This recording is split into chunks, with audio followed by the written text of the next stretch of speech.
Karam pour le groupe La République En Marche et pour 2 minutes.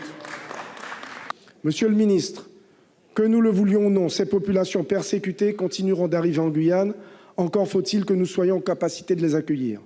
Au moment où je vous parle, le centre d'accueil provisoire est déjà saturé et l'installation prolongée des familles en pleine rue commence à susciter une vive incompréhension.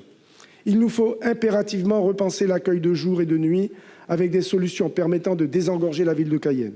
Aussi, je vous le demande, monsieur le ministre, quel engagement entendez-vous prendre pour garantir le droit d'asile en Guyane? Un financement supplémentaire semble attendu pour repenser l'accueil des réfugiés et reconstruire un centre d'hébergement d'urgence. Sera-t-il au rendez-vous? Je vous remercie. Merci, chers collègues. La parole est à monsieur Christophe Castaner, ministre de l'Intérieur, pour vous répondre.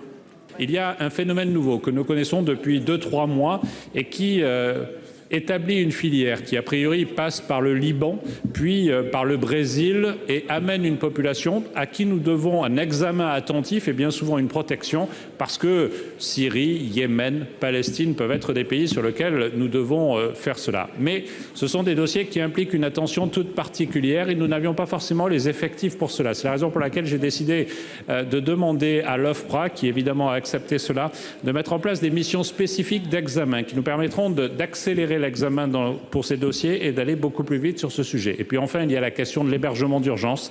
Vous confirmez que 1,4 million ont été notifiés en début d'année pour créer 222 places d'hébergement d'urgence pour les demandeurs d'asile et que j'ai demandé au préfet de porter une attention particulière pour voir dans la mesure du possible comment nous pouvons étudier toutes les solutions, y compris d'hébergement d'urgence et d'hébergement hôtelier, pour faire en sorte que la situation de celles et ceux que vous évoquez soit traitée dans des conditions d'humanité absolument indispensables.